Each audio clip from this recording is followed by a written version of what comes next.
London में एक Heathrow नाम से एक एयरपोर्ट है और उस एयरपोर्ट पर हिंदुस्तान का एक लड़का जिसका नाम प्रदीप सैनी है, जो कि वहाँ पर टैक्सी चलाता है, उससे लगभग 26 साल से एक ही सवाल किया जा रहा है कि तुम बच कैसे गए।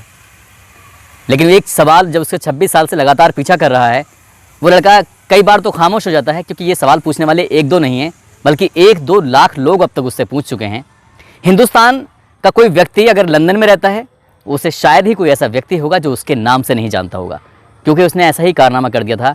लंदन की सरकार भी हिल गई थी, लंदन का कानून भी, अदालत भी उसकी उस कारनामे पर सोचकर हैरान थे, परेशान थे कि कोई व्यक्ति इतना बड़ा कदम कैसे उठा सकता है। आज की कहानी वाकई हैरान करने वाली है, सोचने पर मजबूर करने वाली है कि कई बार इंसान जब विपरीत परिस्थितियों में घिर जाता है, परेशानी में घिर जाता है, चाहे वो खान पान की हो, चाहे वो करियर की हो, तो फिर वो कुछ भी कदम उठाने को तैयार हो जाता है।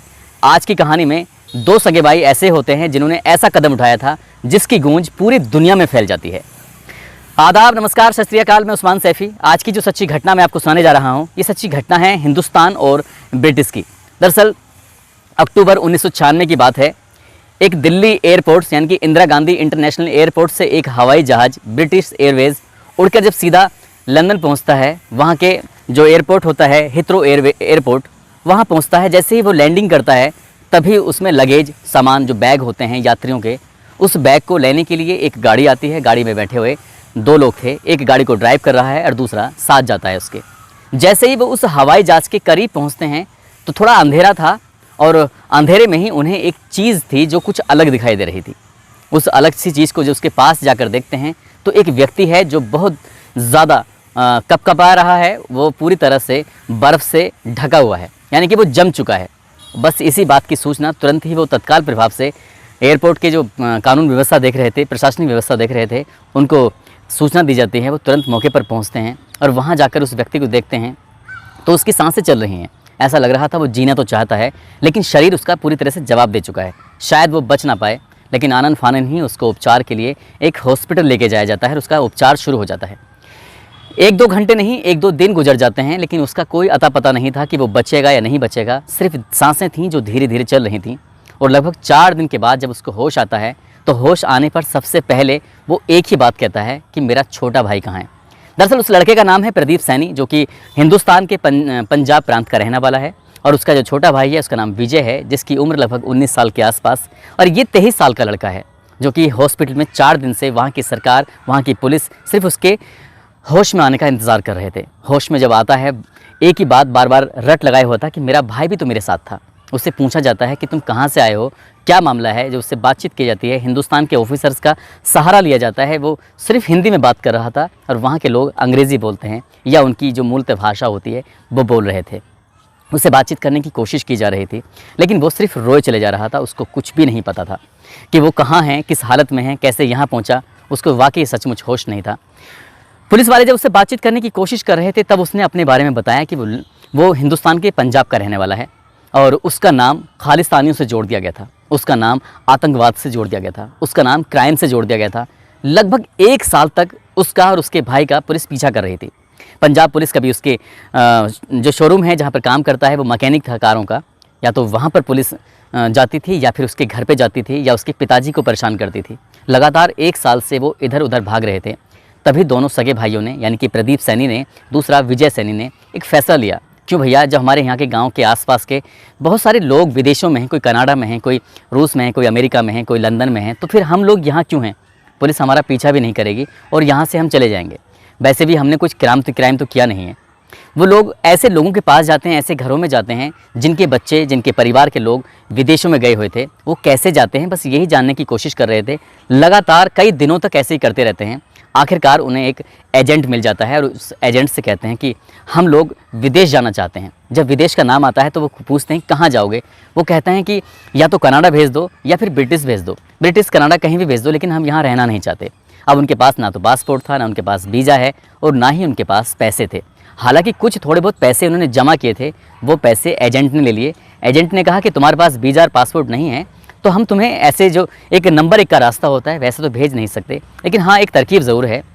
जो लगेज रखा जाता है हवाई जहाज़ के अंदर, बहुत सारे यात्रियों का सामान होता है, बैग होते हैं, तो उन्हीं सामान के साथ तुमको शिफ्ट कर देंगे और तुम यहाँ से लंदन जा सकते हो, कोई दिक्कत, कोई परेशानी नहीं होगी।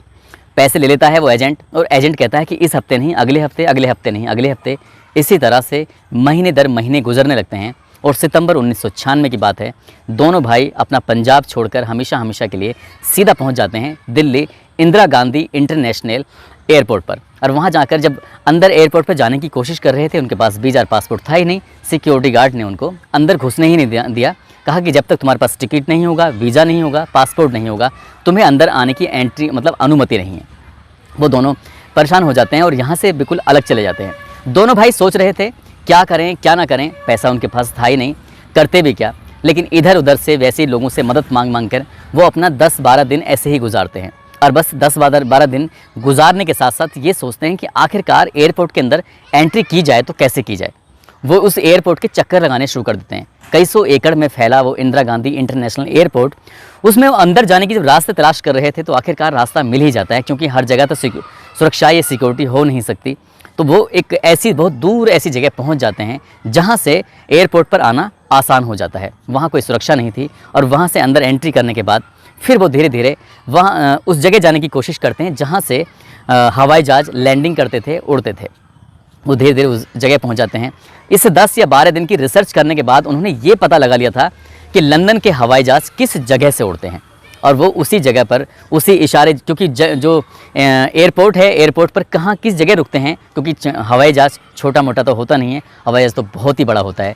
तो इसलिए उस बड़ी जगह को उन्होंने चिन्हित किया और उसके पास वो पहुँच जाते हैं।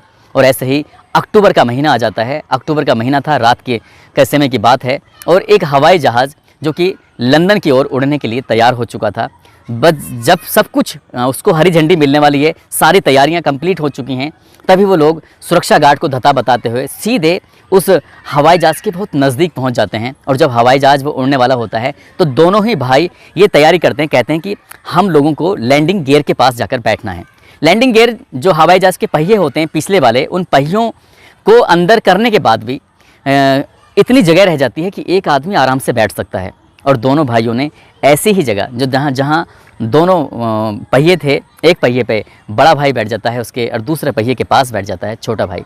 और वो हवाई जहाज़ जब अपनी रफ्तार पर आता है, उड़ने लगता है, तो जाहिर सी बात है, सोचने वाली बात है कि वो लगभग 700-800 किलोमीटर प्रति घंटे की रफ्तार से कोई हवाई जहाज़ अगर दौड़े तो अच्छे लोगों की हालत ख़राब हो सकती है। दोनों भाई बैठ जाते हैं और आपस में बातचीत करने की भी कोशिश करते हैं। कहते हैं भैया तुम ठीक हो, बैठे हो, कोई दिक्कत तो नहीं, कोई परेशानी तो नहीं है। जब आपस में बातचीत करते हैं तो वो खुश हो रहे थे, उन्हें लग रहा था कि उनकी मंजिल बहुत करीब में है, अब वो सीधा लंदन ही पहुंचने वाले हैं।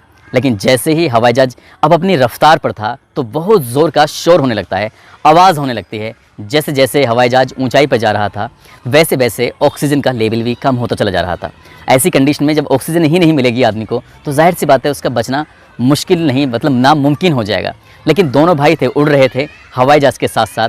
इतनी ऊंचाई पर आपने सुना होगा हिमालय पर्वत की जो चोटी है माउंट एवरेस्ट 8,848 मीटर की ऊंचाई पर है, लेकिन कोई भी हवाई जहाज़ लगभग 40,000 मीटर की ऊंचाई पर उड़ता है।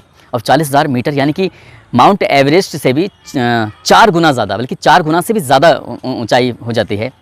वो बैठ तो जाता है, शोर शराबा ये सब कुछ होता रहता है, और वो सीधा लगभग 10 घंटे का सफ़र तय करने के बाद हवाई जहाज़ जब लंदन के हिथ्रो एयरपोर्ट पर जाकर उतरता है तो उसको एक व्यक्ति मिल जाता है। और व्यक्ति जो मिलता है तो वो व्यक्ति जो क्या लगेज को उठाने के लिए आया था। और 4 दिन के बाद उसे होश आता है। होश आने के बाद सबसे पहले वो अपने भाई का नाम लेता है, मेरा भाई विजय कहाँ है। विजय छोटा है, उसकी 19 साल की उम्र थी, लेकिन जब उसकी तलाश करने की कोशिश की जाती है, लंदन से दिल्ली तक की जितनी भी एयरलाइंस जाती हैं उसी रास्ते के इर्द गिर्द ये तलाश करने की कोशिश की जाती है, क्योंकि उसको दूसरे वाले भाई को हवाई जहाज़ के उस लैंडिंग गियर के आसपास तलाशा जाता है। लेकिन वहाँ सिर्फ खाने पीने की चीज़ें मिलती हैं, पानी मिलता है या कुछ बिस्किट वगैरह मिलते हैं, लेकिन वो व्यक्ति नहीं मिलता, उसका भाई नहीं मिलता। तभी 2-4-5 दिन के बाद एक खबर आती है, और वो खबर आती है रिचमंड एक सैरो, ये भी लंदन का ही एक एरिया है, वहाँ पर एक लाश मिलती है। और वो जो लाश मिलती है पुलिस वाले उस लाश को कब्जे में लेते हैं और उसका पोस्टमार्टम कराते हैं। तो पोस्टमार्टम से पता चलता है कि जो ऑक्सीजन का लेवल था वो बहुत ज़्यादा कम हो चुका था और उसकी दिमाग की नसें फट चुकी थीं, इसलिए वो मर जाता है। और जो उसकी टाइमिंग देखी जाती है उसके मिलने से लेकर, और जब एयरपोर्ट से दिल्ली से हवाई जहाज़ उड़ता है तो पता चलता है कि हवाई जहाज़ के उड़ने के 1 घंटे बाद या 1.5 घंटे बाद ही विजय ने दम तोड़ दिया था। उसकी दिमाग की नसें फट चुकी थी, वो मर चुका था, क्योंकि वो उस लड़ाई को लड़ नहीं पाया था। जबकि जो प्रदीप होता है उसका इलाज चल रहा था। डॉक्टर लोग इतना परेशान थे, हैरान थे कि आखिरकार ये कैसे बच गया। भाई की तस्वीर दिखाई जाती है, प्रदीप उसको पहचान लेता है, हाँ यह मेरा ही भाई है। अपने ही भाई को देखकर वो फूट फूट कर रोने लगता है।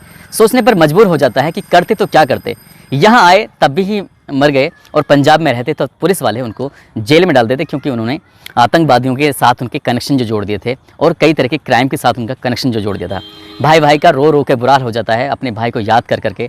लेकिन उसने जो काम किया था वो गैर कानूनी था। किसी भी देश में अगर हम जाते हैं तो हमारे पास वीज़ा, पासपोर्ट होना बहुत ज़रूरी है, और वो हवाई जहाज़ से जाएँ या फिर पानी के जहाज़ से जाएं। लेकिन एक नियम होता है, कानून होता है, कायदा होता है, उस कायदे के साथ वो नहीं गया था, उसने नियम तोड़ा था, और वहाँ की सरकार ने उसको गिरफ्तार कर लिया। गिरफ्तार करने के बाद फिर लंबे समय तक, लगभग 18 साल तक इस मामले की सुनवाई चलती रही। और जितने भी लोग, चाहे वो जेल में हो, चाहे कानून से जुड़े हुए लोग हों या अदालत में हों, हर कोई उससे एक ही सवाल करता था कि आखिरकार तुम बच कैसे गए, ये तो मुमकिन ही नहीं है। जैसे जैसे हम ऊंचाई पर जाते हैं वैसे वैसे ही हमारे जो तापमान की गिरावट होने लगती है, और हवाई जहाज जितनी ऊंचाई पर जाता है उतनी -60 यानी 60 डिग्री टेम्परेचर तापमान गिर जाता है, माइनस में चला जाता है। आप 0 पे चला जाता है तब भी बर्फ़ जम जाता है, और 60 मतलब 60 सेंटीग्रेड माइनस में अगर जाएगा तो जाहिर सी बात है अच्छा इंसान जम जाएगा। लेकिन वो जमा ज़रूर था, लेकिन सांसें उसके अंदर बाकी थीं। ठीक हो जाता है, लगातार लंबे समय तक केस चलता है अदालत में। जज साहब भी उसे यही सवाल करते हैं कि तुम बच कैसे गए। बचना तो वाकई किस्मत थी उसकी। डॉक्टर लोगों ने जब उसके बारे में रिसर्च किया, उसकी बॉडी को लेकर जो साइंटिफिक रीज़न तलाशने की कोशिश की, तो उससे पता चलता है कि जैसे ही वो हवाई जहाज़ के अंदर बैठा था, लैंडिंग गियर के अंदर छुपा हुआ बैठा था, तो पता चलता है कि उसकी बॉडी ने काम करना बंद ही कर दिया था। ऐसे समझ लीजिएगा जैसे क्या वो मर चुका था, जिंदा नहीं था, एक लाश के रूप में वो उड़ा था। और जैसे लाश के रूप में उड़ा था, उसके कान, उसके नाक, ये जो अक्सर होता है कि जब हम ऊंचाई पर जाते हैं तो हमारे कानों में सबसे ज़्यादा दिक्कत होती है। उसके कान भी सुरक्षित थे, हालांकि उसको महसूस ज़रूर हुआ था कि जैसे उसके शरीर के हिस्से अलग फट रहे हैं, बहुत तेज़ी के साथ हवा चल रही है। लेकिन उसकी जो प्रतिरोधक क्षमता थी, उससे लड़ाई लड़ने की, जो 40,000 मीटर की ऊंचाई पर सब चल रहा था, तो वो जीत जाता है। और जीतने के बाद, लेकिन वो पहली लड़ाई मौत से जीतता है, और दूसरी लड़ाई सन 2014 में लंदन की सरकार से जीत जाता है।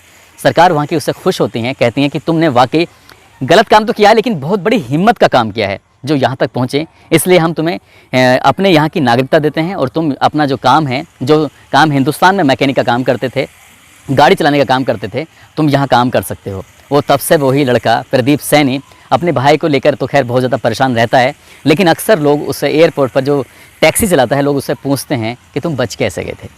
वो बच तो गया, और उसी बीच में उसकी शादी भी हो जाती है, 2 उसको बेटा पैदा हो जाते हैं, और वो अपनी वहीं की नागरिकता मिलने के बाद अपनी ज़िंदगी को वहीं गुजर बसर कर रहा है।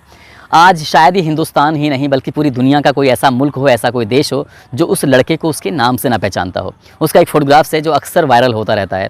साथ ही ये खबर तब ज़्यादा सुर्खियों में आई थी जब तालिबानियों ने अफ़गानिस्तान पर पूरा कब्ज़ा कर लिया था, और तालिबानी अपनी जान बचाने के लिए हवाई जहाज़ में बैठकर इधर उधर भागने की कोशिश कर रहे थे, और बड़ी संख्या में लोग इधर उधर चिपक जाते हैं, लटक जाते हैं। लेकिन जब हवाई जहाज़ अपनी पूरी रफ्तार पर आता है तो अधिकांश लोग मर जाते हैं, यानी कि कोई भी बच नहीं पाता है। दोस्तों, इस घटनाक्रम को सुनाने का उद्देश्य किसी को परेशान करना नहीं है, किसी का दिल दुखाना नहीं है, बल्कि आपको जागरूक करना है, आपको सचेत करना है। को खासकर पुलिस के लिए एक संदेश है, एक मैसेज है। अगर किसी व्यक्ति ने कोई अपराध नहीं किया है तो बिना सोचे समझे, बिना जाने उसके पीछे ऐसा भी नहीं पड़ना चाहिए कि आदमी इतना मजबूर हो जाए अपना देश छोड़ने के लिए, वो भी ऐसा देश छोड़े कि पूरा इतिहास ही बन जाए। खासकर पंजाब पुलिस को इस बात पर थोड़ा